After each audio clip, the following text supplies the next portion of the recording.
कभी सोचा भी नहीं था उस समय पे कि मैं एसएससी क्रैक कर सकता हूँ। काश अगर मैंने वो गलती ना करी होती तो मेरे आज और बहुत अच्छा स्कोर होता। ये एक फैक्ट है कि मेरे पास ना कोई प्लान बी था, ना मैंने कभी सोचा। हाँ, मैंने ये जरूर सोचा था कि प्लान बी के बारे में बिल्कुल भी नहीं सोचना, या तो ये या कुछ भी नहीं। खुद मैथ्स का टीचर होते हुए तेरे को उस टीचर का सजेस्ट कर रहा हूँ तो तू सोच कितने अच्छे टीचर होंगे वो। अगर मेंस की तैयारी कोई करवा सकता है ना तो सिर्फ वही करवा सकता है और कोई नहीं करवा सकता। ये जो मुखर्जी नगर एसएससी का हब माना जाता है, वहाँ मैं आज तक कभी नहीं गया था। वो एक कोचिंग लगाई थी और वही सबसे बड़ी गलती थी मेरी तैयारी की। मतलब मेरे को ये लगने लग गया था कि अब एसएससी तो बिल्कुल भी नहीं होगी मेरे से। एक अनार 100 बीमार, ये कहावत मुझे लगता है बनी ही एसएससी के लिए थी, क्योंकि ये कहावत एसएससी पे बिल्कुल फिट और बिल्कुल परफेक्ट बैठती है। इस एग्जाम में बैठते तो लाखों बच्चे हैं, लेकिन सिलेक्शन कितने बच्चों का होता है आपको पता ही है। बहुत ही लिमिटेड सी सीट्स होती हैं, चुनिंदा बच्चे सिलेक्ट होते हैं। आज मैं आप सबके आगे अपनी पूरी कंप्लीट स्ट्रेटजी, स्टार्टिंग से लेके एंड तक पूरी स्ट्रेटजी और अपनी ज़िंदगी की पूरी कहानी सब बताने आया हूँ कि मैंने कब सोचा कि मैं एसएससी का करूँगा, कैसे मैंने एसएससी की तैयारी स्टार्ट करी, क्या मैंने कोचिंग ली या नहीं ली, और अगर ली तो कहाँ से ली, मैंने कैसे टाइम को डिवाइड किया सारे सब्जेक्ट्स में, कैसे टाइम मैनेजमेंट किया, कैसे पढ़ाई करी, क्या क्या मुझसे गलतियाँ हुई, जिन चीज़ों का मुझे रिग्रेट है कि काश अगर मैंने वो गलती ना करी होती तो मेरे आज और बहुत अच्छा स्कोर होता। क्या एग्ज़ाम पैटर्न होता है, कैसे मैं रिवीजन करता था, कैसे कंसिस्टेंट रहता था, मतलब स्टार्टिंग से लेके एंड तक A to Z आपको सब कुछ कंप्लीट हर चीज़ पता चल जाएगी मेरे बारे में इस पूरी जर्नी में कि मेरी इतने लंबी जर्नी रही, इतने सालों की जर्नी रही, कैसी रही, क्या क्या मैंने किया। आप में से बहुत सारे लोग मुझे जानते ही हैं, बाकी जो लोग नहीं जानते उनके लिए बता देता हूँ। मैं निशांत कपूर हूँ और मैं गुड़गांव का रहने वाला हूँ। मेरी पूरी कंप्लीट एजुकेशन गुड़गांव में हुई है, स्कूलिंग, ग्रेजुएशन, सब कुछ। आज तक कभी गुड़गांव से बाहर कोई एजुकेशन नहीं हुई। जो पढ़ा हूँ सब कुछ गुड़गांव में ही पढ़ा हूँ। स्कूलिंग तक मैं ठीक ठाक था, बहुत ज़्यादा ब्रिलियंट नहीं था लेकिन बहुत ज़्यादा डल भी नहीं था, ठीक ठाक एक एवरेज बच्चा था कि थोड़ा बहुत पढ़ के ठीक ठाक स्कोर कर लेता था। स्कूल में तो सब बच्चे ही कर लेते हैं स्कोर। उसके बाद देखो उस time go with the flow चल रहा था, आज भी चल रहा है। बीटेक के इतने लोग हैं कि मतलब हर परिवार में कोई ना कोई आपको बीटेक वाला मिल जाएगा जिसने इंजीनियरिंग करी होगी। तो वही गो विद द फ्लो चल रहा था। मेरे सारे बड़े भाइयों ने भी, जितने भी मेरे भाई हैं, सब ने बीटेक कर रखी थी, तो मैं भी फिर वही देखते हुए बीटेक में ही चला गया। और जितने भी फ्रेंड्स हैं मेरे सारे बीटेक में जा रहे थे, तो ऑलमोस्ट हमारा जो सर्कल था स्कूल का सभी बीटेक में ही, एक ही कॉलेज में हम सब ने एडमिशन ले लिया। लगभग हम 15-20 दोस्त थे, तो सब ने एक ही कॉलेज में एडमिशन ले लिया। और कॉलेज में जाने के बाद तो देखो सुनते थे कि कॉलेज में जाएंगे, इंजीनियरिंग कॉलेज में ये होता है, वो होता है, ऐसा होता है, वैसा होता है। बस हम भी उसी में लग गए। पढ़ाई लिखाई में बिल्कुल मन नहीं लगता था, बिल्कुल छोड़ दी थी। उल्टे सीधे कामों में, आलतू फालतू की चीज़ों में सब में मन लगता था और मज़ा भी आता था करने में। मतलब बीटेक का के बारे में कुछ भी आज भी अगर मुझसे पूछोगे ना तो मैं शायद नहीं बता पाऊंगा। जो है इंजीनियर्स हैं उनको पता होगा कि एक हमारी बिल्कुल बेसिक लैंग्वेज होती है जो हमें सबसे पहले पढ़ाई जाती है, पहले सेमेस्टर में पढ़ाई थी, C++, ये बिल्कुल बेसिक्स होती हैं। उसमें सबसे पहले ना प्रिंट करना सिखाते हैं, जैसे प्रिंटफ वगैरह कमांड्स होती हैं कई सारी, मुझे ध्यान नहीं है, मुझे तब भी नहीं आती थी, आज भी नहीं आती। तो सबसे पहले या तो आपको अपना नाम प्रिंट करना सिखाते हैं या हेलो वर्ल्ड प्रिंट करना सिखाते हैं। जो यहाँ इंजीनियर्स हैं वो रेट कर पाएंगे इस चीज़ से। तो आज अगर मुझे कोई कहे ना कि हेलो वर्ल्ड या अपना नाम प्रिंट करवा दे तो मैं नहीं करवा पाऊँगा। मतलब ऐसे किसी से पूछ पाछ के, इंटरनेट पे ढूंढ के, फ़ोन पे पूछ पाछ के करवा दूंगा, लेकिन अगर खुद बिना पूछे करवाना हो तो मैं नहीं करवा पाऊंगा। कोई ना कोई एरर ज़रूर आ जाएगा, सिंटेक्स एरर या कुछ ना कुछ आ जाएगा, मेरे से नहीं हो पाएगा। और बीटेक में भी, कॉलेज में भी मेरे साथ यही होता था कि मेरे को कोई भी ऐसा सब्जेक्ट नहीं था, 1-2 सब्जेक्ट थे बस जो ठीक ठाक लगते थे, समझ आ जाते थे, बाकी कोई सब्जेक्ट समझ ही नहीं आता था और मन भी नहीं लगता था पढ़ाई में। क्योंकि देखो कॉलेज में जाने के बाद तो इन्जॉयमेंट वाली बात होती है, और हमारे कॉलेज में एक दिक्कत थी अटेंडेंस की। अटेंडेंस चाहिए होती थी, प्राइवेट कॉलेज था तो अटेंडेंस की दिक्कत रहती है। तो हम वही है कि बस अटेंडेंस लगा के कभी भाग गए, कभी कुछ, कभी टीचर को बहाना मार के चले गए, कभी कहीं चले गए, क्लास में बैठते ही नहीं थे। अगर बैठते भी थे तो जो हम दोस्त यार थे, ऐसा सर्कल था कि बिल्कुल लास्ट सीट पे बैठ गए, या तो सो गए, या फ़ोन में गेम चल रही है, या मूवी चल रही है, यही रहता था। मतलब पढ़ाई लिखाई बिल्कुल भी नहीं करते थे, और कभी सोचा भी नहीं था उस समय पे कि मैं एसएससी क्रैक कर सकता हूँ। और तब तो इतना पता भी नहीं था इस बारे में, खैर, लेकिन वही था कि फ्यूचर का कुछ सोचा नहीं था कि क्या करना है क्या नहीं करना। लेकिन एक चीज़ समझ में आ गई थी बीटेक करते करते कि ये फील्ड मेरे लिए नहीं बनी। जो ये बीटेक है, जो इंजीनियरिंग है, ये मेरे लिए नहीं बनी। मैं इसके लिए नहीं बना, ये कहना गलत होगा कि वो मेरे लिए नहीं बनी, ये कहना ठीक होगा कि मैं उसके लिए नहीं बना।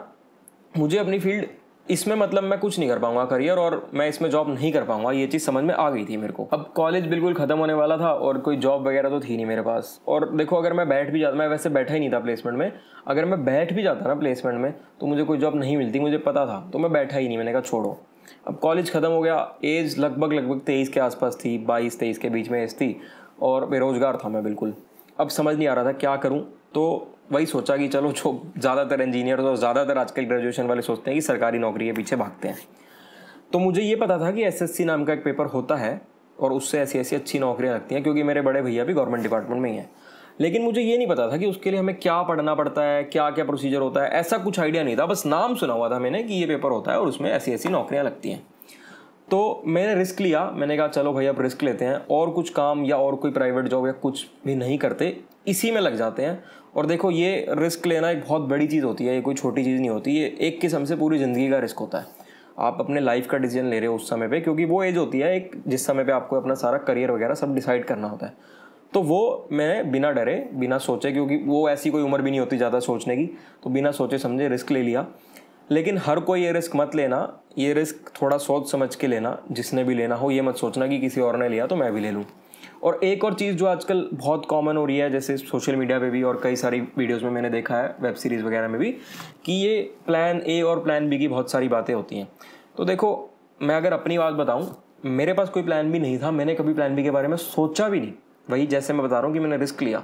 हो सकता है आप में से बहुत से लोग ये सोच रहे हो कि मैं झूठ बोल रहा हूँ, या आप ये सोच रहे हो कि सक्सेसफुल होने के बाद या नौकरी लगने के बाद बंदा ये सारी बातें बोलता है। ऐसा बिल्कुल भी नहीं है। ये एक फैक्ट है कि मेरे पास ना कोई प्लान बी था, ना मैंने कभी सोचा।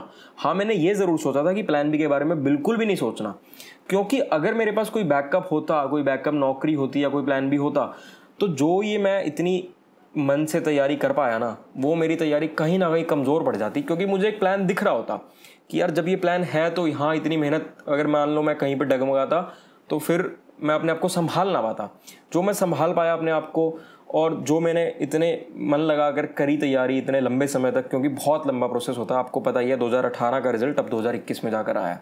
ये पेशेंस वगैरह जो सब मेरे में था, और ये जो कंसिस्टेंसी थी, ये एक किस्म से इसका बहुत बड़ा हाथ था कि प्लान भी नहीं था मेरे पास। मेरे को यही था कि या तो ये या कुछ भी नहीं, ये है तो ठीक है, या तो हीरो या ज़ीरो। मतलब बिल्कुल ऐसे था कि या ये या कुछ भी नहीं, वो वाला सीन था मेरे साथ। और ये बात भी कहीं ना कहीं ठीक है कि दो नावों में पैर रखने वाले आदमी का ना डूबने का रिस्क ज़्यादा रहता है।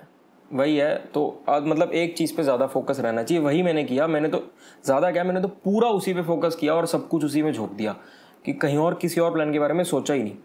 अब अगर मैं अपने फॉर्म की बात करूँ, तो जो मैंने अपना फॉर्म फिल करा था 9 मई 2018 को मैंने अपना फॉर्म फिल करा था, और मैंने तैयारी वगैरह घर में ही स्टार्ट कर दी थी, पढ़ना स्टार्ट कर दिया था। मेरे बड़े भैया मुझे पढ़ाते थे, क्योंकि वो इसी प्रिपरेशन वाले टाइम से निकले हैं और उन्होंने खुद प्रिपरेशन करी थी सारी, तो उनसे पढ़ता था मैथ्स वगैरह सारा।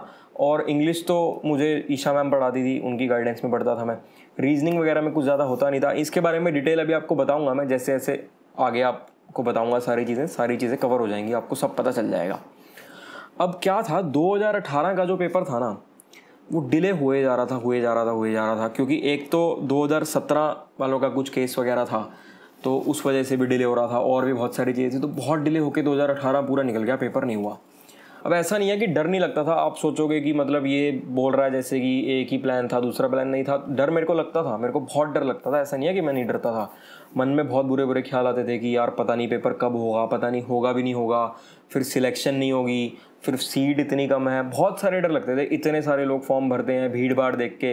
लेकिन वही है कि बड़ों से, घर वालों से बात करता था तो वो समझा देते थे और डर ख़त्म हो जाता था, मन शांत हो जाता था। तो जो हमारा ये सब फॉर्म वगैरह करने के बाद जो हमारा प्री हुआ था ना, वो 2019 में हुए थे। और जो मेरी प्री की डेट थी शायद 6 जून, हाँ 6 जून 2019 को प्री था। तो जब मैं प्री देने गया था तो मैं ये सोच के गया था कि यार मतलब मेरे को तैयारी मेरी एक बहुत अच्छे लेवल तक पहुंच गई थी। तब तक काफ़ी पढ़ा था मैं उस समय तक, तो उस लेवल पे पहुंच के गया था। तो मेरे को ये था कि यार मैं क्वेश्चन तो पूरे अटैम्प्ट करूँगा ही करूँगा, पेपर तो मैं पूरा अटैम्प्ट करूँगा। कोई क्वेश्चन नहीं भी आता होगा तो मैं गेस वगैरह कराऊँगा, कुछ ना कुछ कराऊँगा, पेपर पूरा अटैम्प्ट करना है और अच्छा स्कोर करना है। मैं ये सोच के गया था कि मुझे 160-170 के आसपास लाने हैं 200 में से। अब हुआ क्या, पेपर देने पहुँचे तो पेपर में ठीक हुआ, पेपर बहुत बुरा नहीं हुआ, बहुत अच्छा नहीं हुआ, ठीक हुआ। लेकिन एंड में 1 या 2 क्वेश्चन मुझसे छूट गए थे मैथ्स के। जो मेरी शिफ्ट आई थी, मेरी शिफ्ट में मैथ्स थोड़ी लेंदी आई थी, तो मैथ्स के 1-2 क्वेश्चन छूट गए थे। कुछ एग्जाम फेयर भी होता है। देखो मैं कितना ही कह लूँ किसी को कि एग्जाम फेयर नहीं होना चाहिए, लेकिन एक्चुअल में जब जैसे मेरा पहला अटेम्प्ट था, सब कुछ पहला था, तो एक्चुअल में जब मैं वहाँ गया और मैंने पेपर अटेम्प्ट किया ना रियल लाइफ में पहली बार, तो आप कितने ही प्रिपेयर्ड हो, कितने ही कॉन्फिडेंट हो, एग्जाम फिर कुछ ना कुछ आपके मन में रहता है। तो वो एग्जाम खत्म हुआ तो फाइनली 1 या 2 क्वेश्चन मुझसे छूट गए थे, बाकी पेपर मुझसे हो गया था। लेकिन मैं सोच के गया था कि 160 से 170 नंबर लाने हैं। तो एग्ज़ाम ख़त्म होने के बाद मुझे बहुत ख़राब लगने लगा, मुझे ऐसा लगने लगा कि मेरे 130 140 नंबर ही आ पाएंगे बस। क्योंकि देखो, एक तो ये था मन में कि वो जो 2 क्वेश्चन छूटे हैं उस चीज़ का भी बहुत ज़्यादा मूड ख़राब था, और पता नहीं लगता कि हो सकता है कुछ गलती करी हो, क्या करी हो। मेरे को ही लग रहा था कि 130 140 नंबर आएंगे। तो उसके बाद कई दिन मैं इसी सोच में रहा, मतलब मैं मूड ख़राब रहा और यही सारी टेंशन में बहुत कई दिन मैंने ख़राब कर दिए कि यार कम मार्क्स आएंगे, आगे क्या होगा क्या नहीं होगा, ये सब सोचता रहा। फिर उसके बाद ये था कि मेंस की तैयारी वगैरह स्टार्ट करनी है, कब करें कैसे करें। तो थोड़ा सा मैंने डिले करा। मैंने सोचा यार कि जब सारे ही पेपर डिले होते हैं, हर पेपर पोस्टपोन होता है, तो मेंस वाला भी पोस्टपोन होगा, बहुत टाइम मिलेगा, कोई दिक्कत वाली बात नहीं है। लेकिन फिर वही है, पापा ने समझाया, घर वालों ने सबने समझाया कि तू क्यों सोच रहा है डिले होगा, तू ये सोच के चल कि बिल्कुल टाइम पे होगा, तो उस हिसाब से अपनी तैयारी स्टार्ट कर, बहुत कम दिन है तेरे पास। तो चलो फिर आसपास पता किया कुछ लोगों से कि कैसे करें तैयारी, कैसे नहीं करें तैयारी। तो एक मेरे नॉन थे, वो भी टीचर ही हैं, वो मैथ्स के ही टीचर हैं, मेरे नॉन थे। उनसे मैंने बात करी कि मेरे को बताओ, थोड़ा सजेशन दो कि मैं कहाँ से तैयारी करूँ, आप पढ़ा दो या कैसे करूँ कैसे ना करूँ। तो उन्होंने मुझे एक टीचर का नाम बताया। उन्होंने कहा कि ये ऐसे ऐसे करके एक टीचर हैं, मैं नाम नहीं लूँगा उन टीचर का। उन्होंने नाम बताया कि ऐसे ऐसे एक टीचर हैं और तू उनका ऑनलाइन कोर्स ले ले और वो बहुत अच्छा पढ़ाते हैं, वहाँ से पढ़। तो मैंने उन्हें कहा कि पक्का ठीक है ना टीचर। तो उन्होंने मुझे कहा कि यार मैं खुद एक मैथ्स का टीचर हूँ और मैं खुद मैथ्स का टीचर होते हुए तेरे को उस टीचर का सजेस्ट कर रहा हूँ, तो तू सोच कितने अच्छे टीचर होंगे वो। और उन्होंने साथ ही में मेरे को एक चीज़ ये भी कही कि अगर मेंस की तैयारी कोई करवा सकता है ना, तो सिर्फ वही करवा सकता है और कोई नहीं करवा सकता। अब मुझे पता नहीं था ज़्यादा, मैंने कभी नाम नहीं सुना था उस टीचर का। उसका क्या, मैंने मतलब ज़्यादा किसी भी टीचर का कभी नाम नहीं सुना था, क्योंकि कोचिंग वगैरह कभी लगाई नहीं थी। और ये जो मुखर्जी नगर एसएससी का हब माना जाता है, वहाँ मैं आज तक कभी नहीं गया था ना। मैं अब गया हूँ, कभी नहीं गया मैं आज तक मुखर्जी नगर। जो मुखर्जी नगर है मेरे घर से ज़्यादा दूर नहीं है, मैं गुड़गांव में रहता हूँ। मुखर्जी नगर हार्डली 1 घंटा 1.5 घंटा लगता होगा, लेकिन फिर भी मैं कभी नहीं गया, मुझे ज़रूरत ही नहीं लगी। क्यों जाऊँ मैं वहाँ, जाके करना क्या है मेरे को किसी की भीड़ भाड़ देख के क्या करना है। डरता था शुरू में भीड़ भाड़ से, लेकिन घर वालों ने इतना समझा दिया और माइंड इस लेवल का हो गया था कि नहीं, अब भीड़ भाड़ से कोई फ़र्क नहीं पड़ता, अब अपनी तैयारी से फ़र्क पड़ता है। तो मैंने भी उनकी कोचिंग लगा ली, ऑनलाइन कोचिंग। अब उन्होंने जब मुझे पढ़ाना स्टार्ट किया ना, मैं पढ़ता था उनकी क्लासेस से। एक तो मैं बहुत ज़्यादा मतलब बहुत बड़ी बड़ी क्लासेस होती थी उनकी, बहुत लंबी क्लासेस होती थी, बहुत टाइम लगता था पढ़ने में। और वो जो पढ़ाते थे ना मैथ्स, मुझे ऐसा लगने लग गया था, मैं अपने आप को मैथ्स में बहुत अच्छा मानता था, मेरा मैथ्स बहुत स्ट्रांग हो गया था। लेकिन उनसे मैथ्स पढ़ के मुझे ऐसा लगने लग गया था कि मैं मैथ्स में बिल्कुल ज़ीरो हूँ और मुझे कुछ भी नहीं आता। मुझे ऐसा लगने लग गया था कि मेरे को मैथ्स के बेसिक्स भी नहीं आते। मैं इतना ज़्यादा डीमोटिवेट और इतना ज़्यादा डिमोरलाइज हो गया था, मेरा मोरल बिल्कुल डाउन हो गया था कि मतलब मेरे को ये लगने लग गया था कि अब एसएससी तो बिल्कुल भी नहीं होगी मेरे से, और ये मेरे मतलब की है ही नहीं। और आपको एक बात बता दूं ना, सारा खेल ही ना दिमाग का होता है। आपने जो भी काम करना है ना, अगर वो दिमाग आपको कह रहा है ना कि आप कर सकते हो तो आप कर जाओगे, और अगर दिमाग कह रहा है ना कि आप नहीं कर सकते तो आप कभी नहीं कर पाओगे। एक्चुअल गेम सारी दिमाग की है। तो लगभग मैंने 1 महीना उन सर की तैयारी से, उन सर की क्लासेस से पढ़ के अपना वेस्ट कर दिया। देखो, मैं ये नहीं कह रहा कि वो अच्छे टीचर नहीं है, वो खराब, वो सारे टीचर्स अच्छे होते हैं, कोई भी टीचर खराब नहीं होता, लेकिन वो टीचर मेरे लिए सूटेबल नहीं है। मेरे लिए तो वो टीचर अच्छा ना जो मेरे को अच्छे से पढ़ा पाए, मेरे को उनका समझ आए। देखो, डॉक्टर तो सारे अच्छे होते हैं, लेकिन आपके लिए तो वो डॉक्टर अच्छा है ना जिसकी दवाई आपको सूट कर जाए, जो आपकी बीमारी ठीक कर दे। ऐसे टीचर सारे अच्छे हैं, लेकिन आपके लिए वो अच्छा जिनका आपको समझ में आ जाए। तो मैंने बहुत टाइम वेस्ट कर दिया और लगभग 1 महीना इनकी तैयारी से वेस्ट कर दिया। और इससे पहले भी लगभग मैं 10 से 15 दिन वही टीयर 1 के टेंशन में और थोड़ा डिले करने में वेस्ट कर चुका था।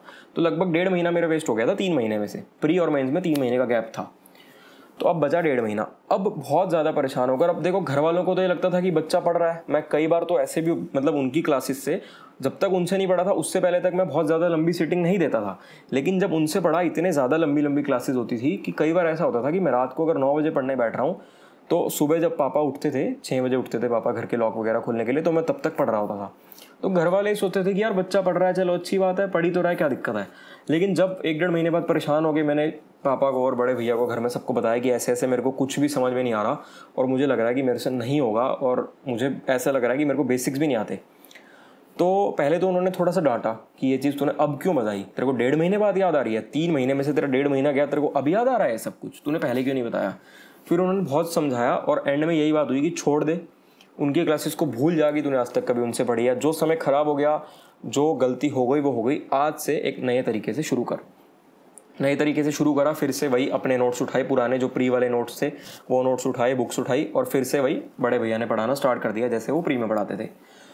उनसे पढ़ना स्टार्ट किया तो थोड़ा बहुत फिर से मेरी एनकरेजमेंट होने लगी और धीरे धीरे पेपर आने तक मैं एक अच्छे लेवल तक पहुंच गया था। क्योंकि प्री तक ही एक्चुअल में जो मेरे बड़े भैया ने मुझे प्री में पढ़ाया था ना सारा, वो मुझे लगता है उन्होंने सारा मेंस वेंस के कॉन्सेप्ट सब मुझे प्री में ही पढ़ा दिए थे।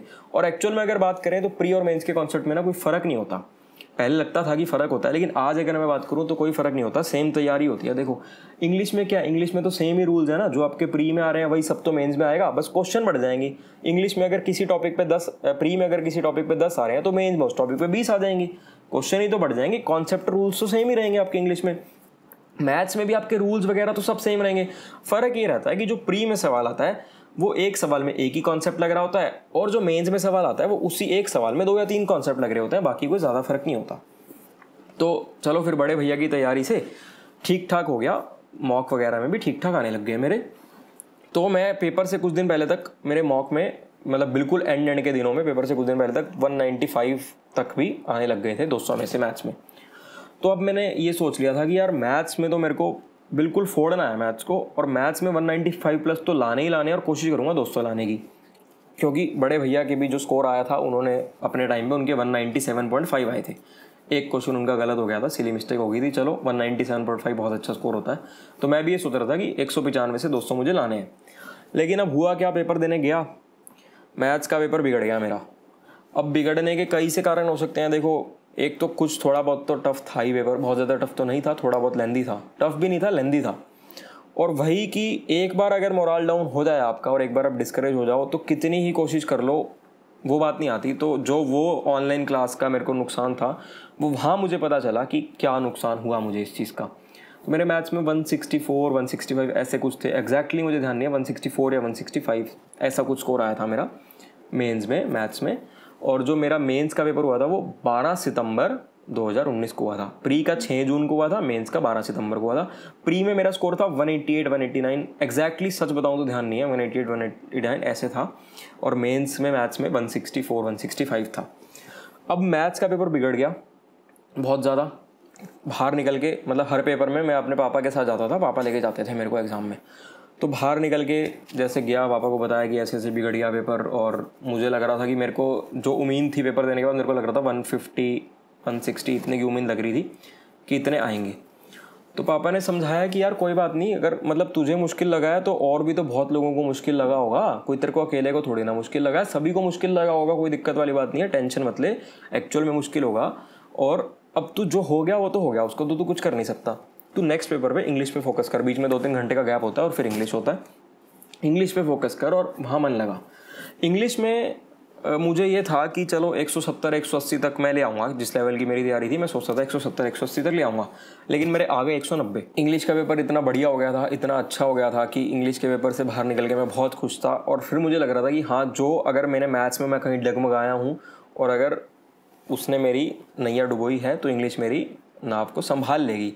देखो वो कहावत आपने सुनी होगी, हमें तो अपनों ने लूटा, गैरों में कहाँ दम था, अपनी कश्ती वहाँ डूबी जहाँ पानी कम था। तो वही हुआ मेरे साथ कि मैथ्स अपनी थी, मैथ्स में बहुत ज़्यादा स्ट्रॉन्ग समझता था, वहाँ थोड़ा सा डगमगाया, लेकिन इंग्लिश ने संभाल लिया। तो उसके बाद डिस्क्रिप्टिव का पेपर रहता है, मेंस हो गया, प्री हो गया, मेंस हो गया, डिस्क्रिप्टिव की बारी आती है। आपको ये बता दूं, बहुत सारे लोग जो पूछते हैं, मेंस में 200 नंबर का मैथ्स आता है और 200 नंबर की इंग्लिश आती है, टोटल 400 नंबर का मेंस होता है, पूरा कंप्यूटर बेस्ड होता है, ऑनलाइन होता है, एमसीक्यू होता है, नेगेटिव मार्किंग होती है। और जो प्री होता है वो भी 200 नंबर का होता है, उसमें जीके, रीजनिंग, इंग्लिश और मैथ्स ये सब कुछ आता है। और अगर आप पूरा एग्जाम पैटर्न के बारे में जानना चाहते हो तो मेरी एक वीडियो है एग्जाम पैटर्न पे, वो देख लेना, उसमें आपको कंप्लीट डिटेल्स मिल जाएंगी। अब प्री मेंस के बाद क्या होता है, मेंस का जैसे रिजल्ट वगैरह आया तो मेंस के रिजल्ट के बाद ना लोगों को एक आइडिया लग जाता है कि मेरे को नौकरी मिलेगी या नहीं मिलेगी, और अगर मिलेगी तो क्या मिलेगी, ड्रीम पोस्ट मिलेगी नहीं मिलेगी। तो मेरा अब तक का स्कोर बहुत अच्छा था, 600 नंबर में से मेरे 542.8 बन गए थे टोटल। तो यहाँ तक 542.8 तक मुझे ये तो था कि हाँ ये बहुत अच्छा स्कोर है, तो ये था कि नौकरी तो अच्छी मिलनी चाहिए, एक जो ड्रीम पोस्ट है वो मिलनी चाहिए। लेकिन एक दिक्कत थी मेरे साथ, अब इसके बाद होना था डिस्क्रिप्टिव। और मेरे घर वालों को ना, मेरे घर वाले कहते थे कि हमें अगर तेरी सिलेक्शन में सबसे ज़्यादा डर है, जो कोई पहाड़ या कोई हर्डल रखता है ना तेरी सिलेक्शन में सबसे ज़्यादा, वो डिस्क्रिप्टिव लगता है। क्योंकि मेरी राइटिंग इतनी अच्छी है, अब तो फिर भी थोड़ी बहुत इंप्रूव हो गई है, इतनी मैंने प्रैक्टिस करी थी डिस्क्रिप्टिव के टाइम तक, तब तक मेरी राइटिंग इतनी अच्छी थी कि शायद केमिस्ट भी ना समझ पाए। प्रैक्टिस कर करके थोड़ा बहुत इंप्रूव हो गई थी। तो ये डर था, तो इस वजह से मन में थोड़ा सा कहीं ना कहीं डर था कि यार कहीं यहाँ तक तो मैंने बहुत अच्छा परफॉर्म किया, अब इस डिस्क्रिप्टिव की वजह से मेरी कहीं अटक ना जाए तैयारी और कहीं दिक्कत ना हो जाए। तो फिर क्या हुआ, फिर मैंने डिस्क्रिप्टिव की तैयारी वगैरह पढ़ना स्टार्ट किया, और कितना टाइम था, सितंबर में था और वो हुआ था 29 दिसंबर को हुआ था, तो वही 3-3.5 महीने थे डिस्क्रिप्टिव के बीच में। तो मैं काफ़ी ऑलमोस्ट डेली 2-3 टॉपिक पढ़ता था, और लगभग मैंने 100+ टॉपिक्स खुद लिख के अपना नोटबुक बना रखी थी डिस्क्रिप्टिव के लिए। 100+ टॉपिक्स खुद लिखे थे, और उससे थोड़ी बहुत मेरी राइटिंग भी इम्प्रूव हो गई थी और राइटिंग स्किल्स भी इम्प्रूव हो गई थी। और लकीली एग्ज़ाम में जो 2 क्वेश्चन आते हैं, एक एस्से आया था, एक लेटर आया था। एस्से वही आ गया जो मैं पढ़ के गया हुआ था, मतलब मेरा पढ़ा हुआ ही एस्से आ गया। कॉमन सा ही था, एजुकेशन के ऊपर था, और एक्चुअल में मैंने उसके ऊपर तैयारी भी करी थी क्योंकि वो एक इम्पॉर्टेंट माना जा रहा था उस समय पे। और दूसरा, अगर मैं बताऊं, देखो भगवान साथ था उस समय पे। हो सकता है आपको मेरी बात झूठ लगे, लेकिन ये बात बिल्कुल सच है। डिस्क्रिप्टिव से एक रात पहले फैमिली के साथ हम सारे डिनर वगैरह पे गए हुए थे, और कई बार क्या होता है, देखो कुक शेफ़ वगैरह होते हैं, कुक होते हैं, उनसे गलती हो जाती है। जो हमारे खाने में ना एक बाल निकल आया था एग्ज़ाम से एक दिन पहले, और जो मेरा पेपर में लेटर आया ना, लेटर भी यही आया कि फूड क्वालिटी से ऐसा कुछ था कि आप किसी होटल वगैरह में गए हो और फूड क्वालिटी में कुछ दिक्कत है, ऐसा कुछ था, एग्जैक्टली ध्यान नहीं है, सिमिलर सा था। तो देखो भगवान साथ था कि ऐसे तो आ गया जो पढ़ा हुआ था, और लेटर वो आ गया जो मेरे साथ एक रात पहले हुआ था। तो मेरे को लिखने में कोई दिक्कत नहीं हुई, मैं अपनी तरफ से बहुत अच्छा लिख के आया था। मैं शायद 75 की उम्मीद कर रहा था, लेकिन राइटिंग का मैंने आपको बताया ही है, तो उसकी वजह से स्कोर कम रहा और 100 में से आए मेरे सिर्फ 60 नंबर। अब तक मेरा ओवरऑल स्कोर 700 में से 602.8 बन गया। अब ये हो गया था कि हाँ, मुझे अपनी ड्रीम पोस्ट मिल जाएगी, ड्रीम पोस्ट में कोई दिक्कत नहीं है। लेकिन अब क्या था, जो मेरी ड्रीम पोस्ट थी उसके लिए CPT कंप्यूटर प्रोफिशिएंसी टेस्ट की ज़रूरत होती है। तो वो कोई ज़्यादा मुश्किल होता नहीं, उसका मुझे था कि मैं क्लियर कर लूँगा, लेकिन फिर भी मन में कहीं ना कहीं हल्का फुल्का डर रहता है। 99.9% था कि हो जाएगा क्लियर, लेकिन 0.1% मन में डर रहता है। तो ये टियर 3 मेरा हुआ था 29 दिसंबर 2019 को। 29 दिसंबर 2019 को टियर 3 हुआ था। अब CPT होना था, तो हमें था कि 2-3-4 महीने में हो जाएगा CPT, लेकिन हुआ क्या, कोरोना आ गया मार्च 2020 में, आप लोगों को पता ही है। अब वो कोरोना की वजह से इतना डिले हुआ कि 29 दिसंबर 2019 को जो टियर 3 हुआ, उसके बाद टियर 4 लगभग 1 साल के बाद 29 दिसंबर 2020, 29 दिसंबर 2019 से 19 दिसंबर 2020, लगभग 1 साल का गैप आ गया कोरोना की वजह से। अगर कहा जाए ना, तो ये SSC 2018 इतिहास के पन्नों में लिखा जाएगा, क्योंकि शायद इतना डिले आज तक कोई पेपर नहीं हुआ। अभी 2-3 दिन पहले मेरे एक दोस्त ने वीडियो भेजी थी मुझे व्हाट्सएप पे, तो वो भी एक्साइज इंस्पेक्टर ही सिलेक्ट हुआ है, हो सकता है वो देख भी रहा हो मेरी वीडियो। उस वीडियो में 2 लोगों की प्रेम कहानी थी। तो उसमें ये था कि लड़की BA कर रही थी, वो BA कर रही थी, तो मैं SSC की तैयारी कर रहा था। वो MA कर रही थी, तो मैं SSC के पेपर दे रहा था। वो PhD कर रही थी, तो मैं रिजल्ट का वेट कर रहा था। उसकी अगले दिन शादी थी और मेरा संडे को रिजल्ट आना था। मतलब कहीं ना कहीं इससे ये चीज़ पता चलती है कि देखो कितना डिले हुआ। देखो कोरोना की वजह से हुआ, इसमें कोई कुछ कर भी नहीं सकता। तो वही है कि डर भी लगता था, पेशेंस भी कई बार टूटती थी और बहुत दिक्कत आती थी, लेकिन चलो उस सब का फल मिला, फ़ायदा मिला। और CPT के बाद जो नेक्स्ट लेवल होता है वो होता है डॉक्यूमेंट वेरिफिकेशन का। वो मेरा हुआ था 4 फरवरी को।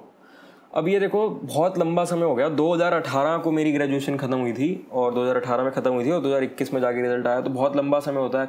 लोग, सोसाइटी, आस पड़ोस वाले, रिलेटिव्स सब पूछते हैं कि क्या करता है, क्या नहीं करता। लेकिन मेरे घर वालों ने मुझे हमेशा पूरा सपोर्ट किया। कोई कुछ भी पूछता रहे, कोई कुछ भी कहे, उससे किसी से फ़र्क नहीं पड़ता था। मेन फ़र्क पड़ता है अपनी फैमिली से। फैमिली पूरा सपोर्ट करती थी। फैमिली ने कभी कोई भी प्रेशर नहीं डाला, कभी मुझे कुछ नहीं कहा, हमेशा मुझे बहुत सपोर्ट किया। मतलब वही एक रीज़न है शायद जो मैं इतनी लंबे समय तक कंसिस्टेंट रह पाया और मैं कर पाया है सारा। अब जो हमारे फाइनल रिजल्ट की डेट आई, थी 31 मार्च 2021, यानी ये वाला 31 मार्च डेट दे दी थी कि इस डेट को रिजल्ट आ जाएगा। तो बीच में थोड़े दिन पहले ये भी अफवाह फैली थी कि जैसे होली थी शायद 26-27 ऐसे कुछ, 27-28 की थी शायद होली थी, सैटरडे संडे था, तो ये था कि 3-4 दिन की छुट्टियां हैं। तो एक र्यूमर सी फैल रही थी कि हो सकता है रिजल्ट हमारा 26 मार्च को ही आ जाए। तो देखो 3 साल इंतज़ार करना इतना मुश्किल नहीं होता, लेकिन जब आखिरी के 3 हफ्ते बचे होते हैं ना, वो वेट करना सबसे ज़्यादा मुश्किल होता है। 3 साल इंतजार हो जाती है, वो 3 हफ्ते नहीं हो पाती। तो वो बड़े मुश्किल दिन थे। फिर 26 तारीख तक इंतजार करी, 26 का गया, नहीं आया रिजल्ट। फिर सोचा चलो कोई नहीं, 31 को आएगा। 31 तक इंतजार करी, 31 को बैठे रहे, सारा दिन फ़ोन और लैपटॉप सामने बैठा रहता था, फ़ोन हाथ में होता था कि रिजल्ट अभी आएगा अभी आएगा। नहीं आया रिजल्ट। हम उस रात को 2-3 बजे तक जागते रहे थे, सोए नहीं थे। और उसके बाद भी क्या सोए, नींद ही नहीं आई थी। 31 को रिजल्ट नहीं आया, तो 1 अप्रैल को मैंने सोचा कि भाई अब तो आज भी नहीं आता, 31 को नहीं आया, पता नहीं कब आएगा। लेकिन आ गया 1 अप्रैल को। और जिस टाइम रिजल्ट आया था मैं बाहर था, उस टाइम घर पे भी नहीं था, बाहर का नहीं था। तो रिजल्ट आया तो मैंने फ़ोन पे बताया था पापा को, और फिर फटाफट मैं घर आ गया था। सब बहुत खुश थे, बहुत बढ़िया था। और जो मतलब फर्स्ट प्रेफरेंस भरी थी एक्साइज इंस्पेक्टर की, वही मिल गई फर्स्ट अटेम्प्ट में ही, बस इससे ज़्यादा और क्या चाहिए था। और दिल्ली पुलिस का जो CPO था, SSC CPO 2018, वो भी मैंने दिया था। उसमें भी मेरा बहुत अच्छा स्कोर था। लेकिन मैं फर्दर ना आगे उसकी PET में नहीं गया था, क्योंकि मुझे स्टार्टिंग से ही जो गोल था, जो ये था, मुझे यही था कि एक्साइज में या मतलब CGL की किसी पोस्ट में जाना है। दिल्ली पुलिस से ज़्यादा मेरा इसमें इंटरेस्ट था।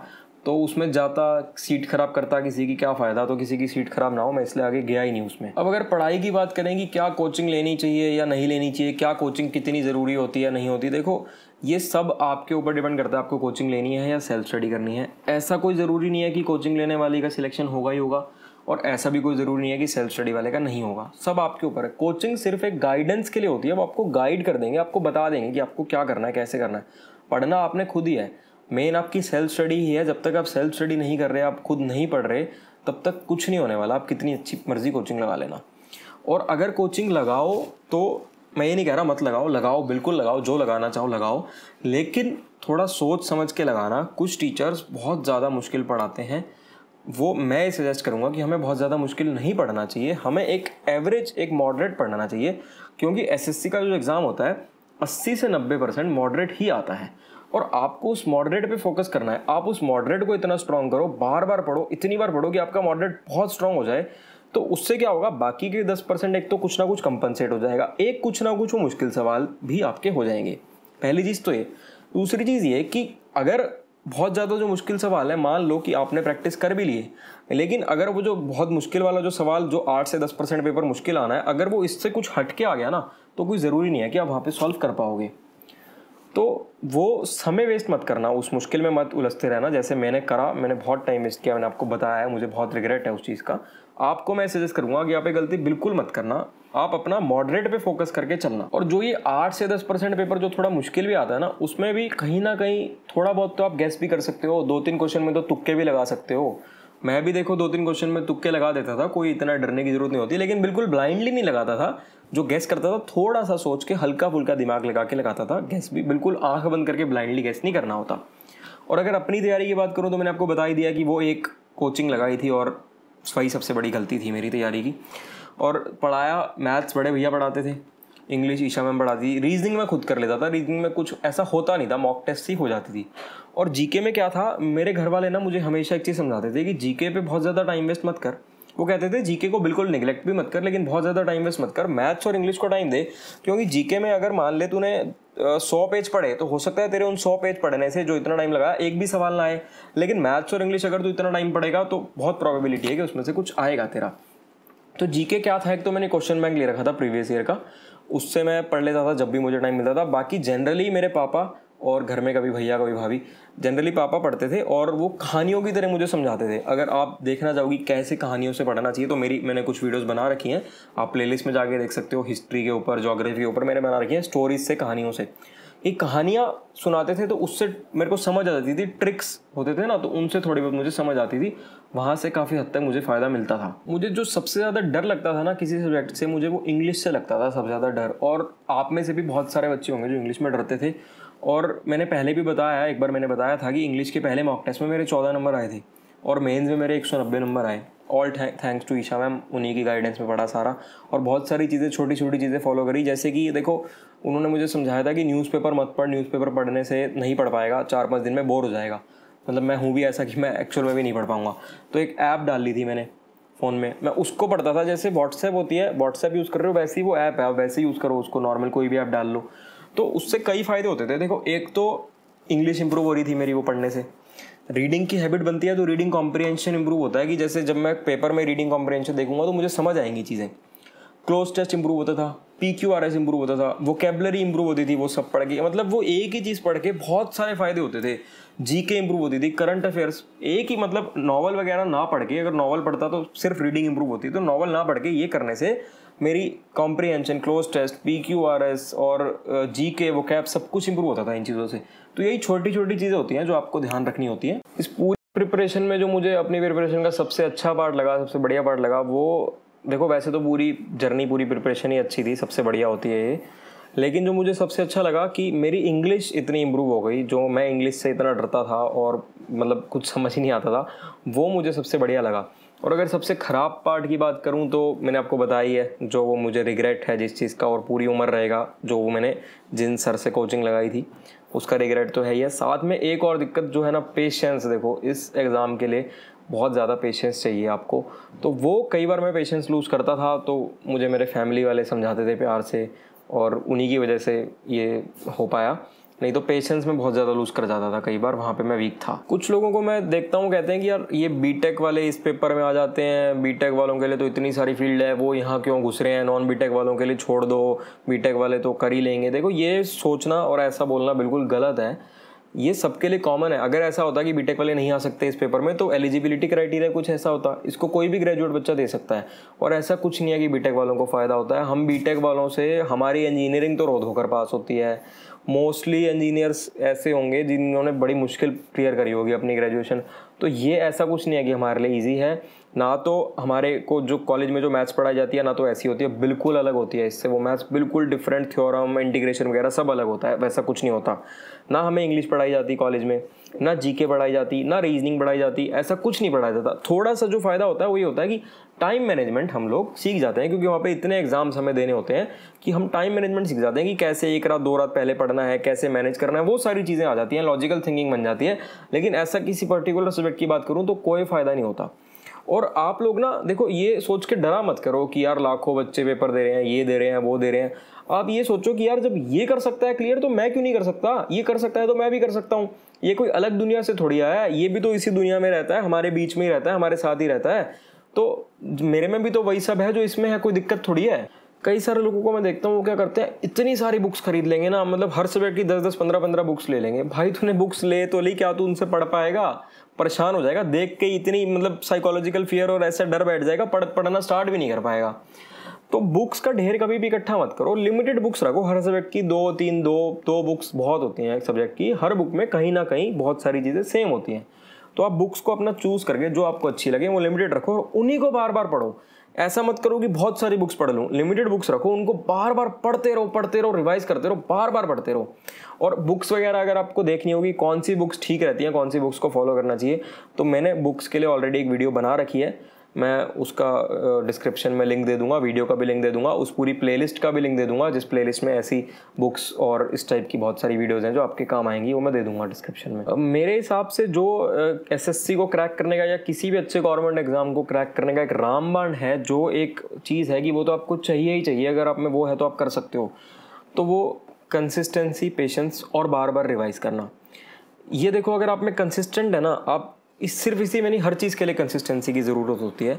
आपको कंसिस्टेंट तो रहना पड़ेगा ही पड़ेगा, पेशेंस चाहिए, आपको पता है कितना लंबा प्रोसेस है, और रिवीजन, बार बार रिवीजन करो, बार बार रिवीजन करो। यही 2-3 चीज़ें होती हैं जो एक टॉपर में और एक एवरेज बच्चे में डिफरेंस लेके आती हैं। और अगर ये कंसिस्टेंसी और रिवीजन के बारे में डिटेल वीडियो देखना चाहो तो ऑलरेडी मैंने बनाई हुई है, और मैं आप दे दूंगा प्लेलिस्ट का लिंक, पूरी प्लेलिस्ट का ही दे दूंगा लिंक, आप देख लेना सारी वीडियोस। मैं जब भी एग्जाम देने जाता था, हमेशा मेरे पापा मेरे साथ जाते थे, हर लेवल में, हर टियर में। तो जब भी मैं एग्जाम हॉल में एंटर कर रहा होता था, अंदर जाने से पहले हर पेपर में एक चीज़ मेरे पापा हमेशा मुझे समझाते थे, हमेशा, और वो बहुत काम आती थी, कि देख डरना नहीं है बिल्कुल भी। अगर पेपर मुश्किल आ रहा है तो पेपर सबके लिए मुश्किल आ रहा है, तेरे अकेले के लिए मुश्किल नहीं आ रहा। और अगर पेपर आसान आ रहा है तो बहुत ज़्यादा खुश भी मत हो, क्योंकि अगर वो आसान आ रहा है तो भी वो सबके लिए आ रहा है। ये कंपटीशन है यहाँ पे, अगर मुश्किल है तो सबके लिए है, आसान है तो सबके लिए है। तो डर के नर्वस नहीं होना और बहुत ज़्यादा खुश हो के ओवर एक्साइटेड नहीं होना, क्योंकि दोनों ही केस में पेपर बिगड़ने के चांस रहते हैं। तो मैं आपको भी ये कहना चाहूँगा कि आप लोग डरो मत, ना तो पेपर से डरो, ना मेहनत करने से डरो। अगर आप मेहनत करने से नहीं डर रहे हो और अगर आप मेहनत कर रहे हो, अपना 100% दे रहे हो, तो सक्सेस आपको ज़रूर मिलेगी। आज नहीं तो कल मिलेगी।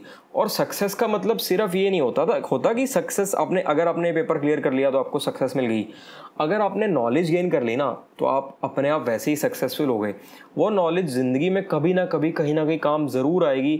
नॉलेज और एजुकेशन कभी भी वेस्ट नहीं जाती, हमेशा आपके साथ रहेगी। और पूरी लाइफ में आप जो भी काम करोगे ना, हो सकता है देखो पेपर में तो लिमिटेड सीट्स हैं, मैं कहूँगा ज़्यादा से ज़्यादा बच्चों का आपका सबका क्लियर हो, लेकिन हो सकता है आप में से बहुतों का ना भी हो पेपर क्लियर। लेकिन आप ये समझना कि जो आपने नॉलेज और एजुकेशन गेन करी होगी ना उसकी तैयारी के लिए, वो हमेशा आपके साथ रहेगी, आपके काम आएगी। और आप जिस भी फील्ड में जाओगे आप उस फील्ड में एक्सेल कर पाओगे हमेशा। आपको किसी भी चीज़ के बारे में कोई भी डाउट आता हो, कुछ भी पूछना हो, तो आप घबराया मत करो, आप मेरे को मेरे इंस्टाग्राम की ऑफिशियल आईडी पे कर दिया करो मैसेज। मैं सबका रिप्लाई करता हूँ। जिन लोगों के डाउट्स आते हैं वो जानते हैं कि मैं सबका रिप्लाई करता हूँ, जितना जल्दी हो पाता है उतना जल्दी करता हूँ।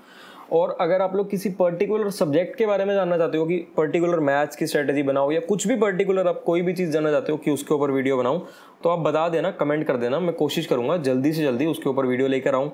और बाकी जितनी भी गवर्नमेंट जॉब्स होती हैं एसएससी के अंदर, हम लोगों को सबके नाम भी नहीं पता होते, लिमिटेड से नाम पता होते हैं। बहुत सारी जॉब्स होती हैं इसमें, और जितनी भी चीज़ें होती हैं उन ऑलमोस्ट हर चीज़ की मैंने वीडियो बना रखी है, आप देख सकते हो मेरी प्लेलिस्ट में जाकर। और एंड में मैं ये नहीं कहूँगा आपको कि सब्सक्राइब करो, शेयर करो, लाइक करो। आपको अगर अच्छा लगे तो आप कर देना सब्सक्राइब, शेयर, लाइक। ज़्यादा से ज़्यादा लोगों तक पहुँचाओगे तो क्या होगा, वो भी मोटिवेट होंगे। मेरा मेन एम क्या था आज की इस वीडियो का, आपको मोटिवेट करना। क्योंकि बहुत सारे लोग कहते थे कि सर मोटिवेशन के लिए बताओ, अपनी जर्नी बताओ कि आपने कैसे किया, सब कुछ बताओ, कैसे कैसे तैयारी करी, क्या क्या किस किस दिक्कत से आप निकले। तो मेन मेरा वही था कि आप लोगों तक ये चीज़ पहुँचे और आप लोग कहीं ना कहीं मोटिवेट हो पाओ मेरी इस चीज़ से। तो अगर आपको अच्छा लगे तो कर देना, नहीं लगे तो कोई बात नहीं। बाकी मिलते तो रहेंगे ही आपसे, अगली वीडियो में मिलते हैं।